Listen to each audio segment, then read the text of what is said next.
과거 두 차례 합헌 결정이 내려졌던 사형제도에 대해서 이번에는 천주교계에서 위헌 여부를 판단해달라면서 헌법 소원을 냈습니다. 22년째 선고는 내려지지만 집행되지 않는 사형제도에 대해서 이번에는 헌법재판소가 어떤 판단을 내릴지 주목되는데요. 관련 내용 사회부 법조팀 취재 기자 연결해서 들어보도록 하겠습니다. 조성호 기자. 네, 헌법재판소입니다. 천주교 주교회의가 어제 기자회견도 가졌죠?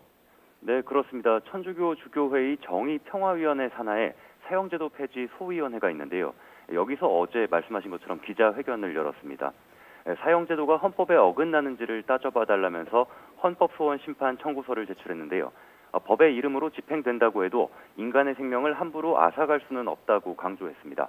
백이현 주교가 호소한 내용을 들어보겠습니다. 그것이 법의 이름으로 집행되는 것일지라도 인간의 생명만큼은 함부로 다룰 수 없기에 사형제도에 대하여 다시 한번 폐지할 것을 엄숙히 청원합니다. 자, 이번에 헌법 소원 대상이 된 법률 조항은 어떤 거죠? 네, 우리 형법에 형벌의 종류를 나열한 조항이 있습니다. 바로 형법 41조인데요. 1항에는 사형, 2항에 징역, 3항에 금고 이런 식으로 법원이 선고할 수 있는 처벌 종류가 규정돼 있습니다. 생명에 대해 가하는 형벌, 그래서 생명형이라 부르는 사형제도가 명시된 거죠. 이번에 헌법소원을 통해 다시 헌재 판단을 받게 된 핵심 조항이 형법 41조 1항입니다. 또 살인과 존속살해 범죄에 대한 처벌 종류로 사형을 명시한 형법 250조도 있습니다. 그렇군요. 자, 그렇다면 어떤 과정을 거쳐서 이 헌법 소원을 내게 되는 건가요? 네, 청구인이 있는데요. 존속살해 혐의로 구속상태로 재판에 넘겨진 피고인입니다. 인천지방법원 부천지원에서 1심 재판을 받았고 지난해 12월 무기징역을 선고받았습니다.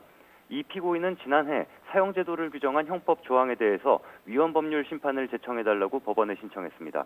하지만 재판부가 받아들이지 않았는데요.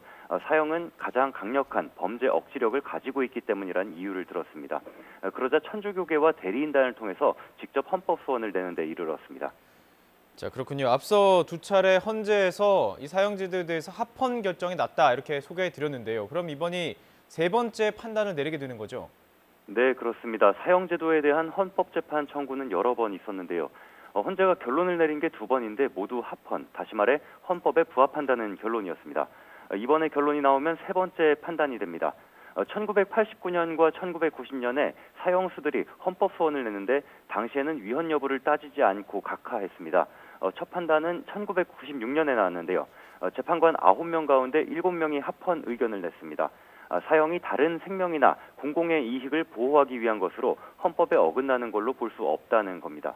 가장 최근은 9년 전인 2010년입니다. 사형을 선고받고 항소심 재판을 받던 피고인의 신청을 받아들여서 법원이 위헌법률 심판을 제청했었는데요. 이때도 헌재는 재판관 5대4 의견으로 합헌 결정을 내렸습니다. 지금 조 기자 얘기해 주신 걸 정리해 보면 그 판단이 7대2에서 5대4로 바뀌었습니다. 네네네. 시대 흐름에 따라서 사형제가 좀 그 위헌이라는 의견이 늘어난 것으로 볼 수가 있을 것 같은데 이번에는 어떤 결론이 나올까요? 일단 현재 우리나라에서 사형 확정 판결을 받고 복역하고 있는 사형수는 모두 61명입니다. 사형이 마지막으로 집행된 게 1997년이고요. 이후로는 22년째 단 한 번도 집행되지 않아서 실질적 사형 폐지국이 됐습니다. 문재인 대통령도 후보 시절 사형 폐지 의견을 내기도 했고 국가인권위원회도 지난해 폐지를 추진하겠다는 뜻을 밝힌 바가 있습니다.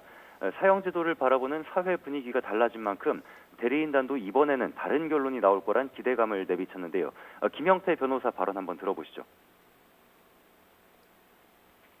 그 5분이 헌법재판에서 사형제도를 찬성을 했지만 그중에 2분은 국회에서 빨리 이걸 논의를 해라 이렇게 촉구를 했기 때문에 네, 2010년 헌재 판단 때도 사실상 위헌 의견이 많았다는 해석이 가능하다는 여지를 언급한 겁니다. 가장 강력한 흉악범죄 억제 수단인지 아니면 생명을 함부로 앗아가는 반인권 형벌인지 끝나지 않을 논쟁으로 보이는데요. 9년 만에 다시 판단을 내려야 하는 헌재가 어떤 결론에 이를지는 지켜봐야겠습니다. 지금까지 헌재에서 YTN 조성호입니다.